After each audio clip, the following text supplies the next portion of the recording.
दोस्तों, जैसा कि आपको पता ही है कि वयस्क कन्याएं प्रति माह करीब 3 से 7 दिनों तक रजस्वला होती है, जिस दौरान उन्हें विभिन्न प्रकार के छुआछूत जैसे नियमों का पालन करना पड़ता है। इस दौरान ना तो उन्हें नरम बिस्तर पर सोने की अनुमति होती है और ना ही उन्हें रसोईघर इत्यादि जैसी जगहों पर प्रवेश करने दिया जाता है, और भी बहुत कुछ। वैसे आज के इस वैज्ञानिक युग में ये सारी बातें अंधविश्वास भरी ही लगती है।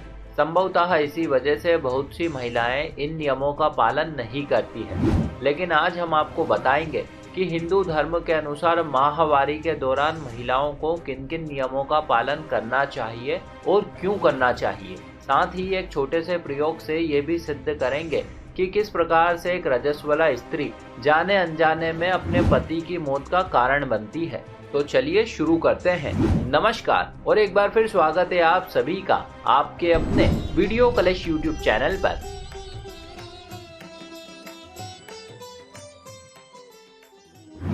दोस्तों, माहवारी के दौरान महिलाओं को पवित्र स्थान या मंदिर जैसी जगहों पर जाने की अनुमति नहीं होती है। दरअसल ऐसा इसलिए है क्योंकि मंदिर एक पवित्र स्थान है जहां पर देवीय शक्तियां वास करती है। लेकिन जब कोई महिला माहवारी के दौरान इस प्रकार की शक्ति के संपर्क में आती है तो उसकी अपवित्रता से वो शक्ति प्रभावित होकर उस स्थान का त्याग कर देती है। अतः दोस्तों, किसी भी महिला को चाहिए कि उसे रजस्वला होने पर कम से कम 7 दिनों तक देव दरबार में प्रवेश नहीं करना चाहिए। चलिए अब बात करते हैं दूसरे नियम की। दोस्तों, माहवारी के दौरान महिलाओं को ना तो भोजन बनाने की अनुमति होती है और ना ही उन्हें चौका चूल्हा या रसोई में प्रवेश करने दिया जाता है। दरअसल ऐसा इसलिए है क्योंकि रसोई घर वो स्थान है जहां पर भोजन पकाया जाता है, और भोजन के संदर्भ में ये कहावत है कि जैसा खाया अन्न वैसा हुआ मन। और इस बात का अर्थ आप भली प्रकार से समझ सकते हैं कि यदि भोजन किसी अपवित्र स्त्री के हाथों से बना हो तो फिर चाहे वो कितना ही स्वादिष्ट क्यों ना हो, लेकिन ये भोजन आपके मन व आचरण को दूषित कर ही देगा। वैसे भोजन के संदर्भ में हमने एक विस्तृत वीडियो बनाई है जिसका लिंक आपको नीचे डिस्क्रिप्शन बॉक्स में मिल जाएगा। यदि आप चाहें तो इस वीडियो के बाद उसे अवश्य ही देखिएगा। अतः दोस्तों, शास्त्र कहते हैं कि भोजन के साथ साथ रसोई घर भी बड़ा ही पवित्र होना चाहिए। इतना ही नहीं बल्कि शास्त्र ये भी कहते हैं कि रसोई घर वो स्थान है जहाँ पर माता अन्नपूर्णा का वास होता है।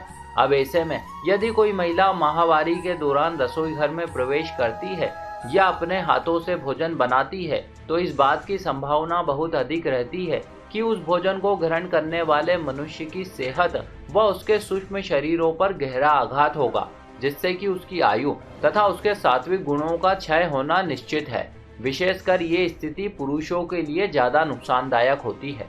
चलिए अब बात करते हैं तीसरे नियम की। दोस्तों, जैसा कि आपको पता ही है कि हिंदू धर्म में विवाह संस्कार एक अत्यंत ही महत्वपूर्ण संस्कार है, जिसके अंतर्गत पति पत्नी सामाजिक सहमति से एक दूसरे के साथ रहते हुए अपनी शारीरिक संतुष्टि के लिए संबंध बनाते हुए दाम्पत्य जीवन का सुख भोगते हैं।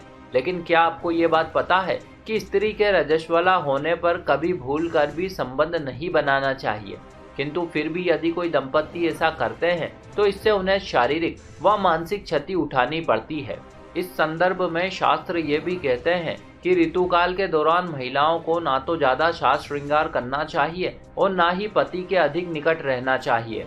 और तो और इस दौरान महिलाओं को पलंग के बजाय जमीन पर शयन करने की सलाह दी जाती है, ताकि जमीन के संपर्क में आने पर उन्हें कम से कम शारीरिक पीड़ा हो। वैसे इसके अतिरिक्त रजस्वला स्त्रियों के लिए और भी कई नियम है, जैसे इस दौरान उन्हें किसी प्रकार के धार्मिक आयोजनों में भाग नहीं लेना चाहिए, बड़े बुजुर्गों के चरण स्पर्श नहीं करने चाहिए, सुनसान व अनजानी जगहों पर नहीं जाना चाहिए, और भी बहुत कुछ। चलिए अब हम आपको एक छोटे से प्रयोग के माध्यम से ये बताते हैं कि माहवारी के दौरान छुआछूत का ख्याल ना रखना किस प्रकार से आपकी आयु कम कर देता है।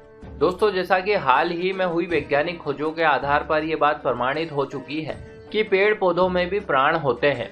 अतः इस प्रयोग के लिए हम 2 तुलसी के पौधे लेंगे जो समान नस्ल व समान आकार के होंगे। अब हम इन पौधों को पर्याप्त दूरी पर अलग अलग रख देंगे।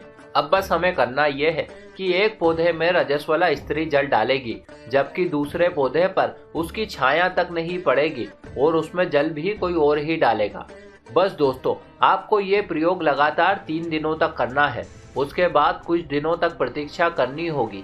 अब जल्द ही कुछ सप्ताह के अंतराल में आप पाएंगे कि जिस पौधे में रजस्वला स्त्री ने जल डाला था वो पौधा सूखने लगा है, जबकि दूसरा वाला अब भी हरा भरा और स्वस्थ है। और इस प्रकार से दोस्तों ये सिद्ध होता है कि अपवित्रता किस प्रकार से समय के पहले ही पौधे को नष्ट कर देती है। और ठीक यही प्रभाव मनुष्यों पर या कहें कि विशेषकर पुरुषों पर अधिक होता है और वो समय के पहले ही काल के गाल में समा जाते हैं। वैसे ये प्रयोग आप अचार पापड़ के साथ भी कर सकती हैं। रजस्वला स्त्री को बस इन्हें छू कर रख देना है। आप देखेंगे कि कुछ ही दिनों में ये सड़ना शुरू हो जाएंगे। तो दोस्तों, देखा आपने कि किस प्रकार से माहवारी के दौरान छुआछूत न रखने पर कोई महिला जाने अनजाने में ही सही किंतु वो अपने परिवार के लिए नुकसानदायक सिद्ध हो सकती है। अतः समझदारी इसी में है कि धर्म के साथ चलिए। ये जो नियम बनाए गए हैं ये आपकी तथा आपके परिवार की भलाई के लिए ही बनाए गए हैं। इसीलिए पूरी निष्ठा के साथ इनका पालन कर अपना जीवन यापन कीजिए। आशा करते हैं यह जानकारी आपको जरूर अच्छी लगी होगी। ऐसे और भी वीडियो देखने के लिए अभी सब्सक्राइब कीजिए वीडियो कलश यूट्यूब चैनल को। साथ ही साथ इस वीडियो को ज़्यादा से ज़्यादा लोगों के साथ शेयर करें। और अब से आप हमें फेसबुक पर फॉलो करना ना भूलें ताकि चारों ओर धर्म रूपी प्रकाश फैल सके। आप सभी दोस्तों का बहुत बहुत धन्यवाद।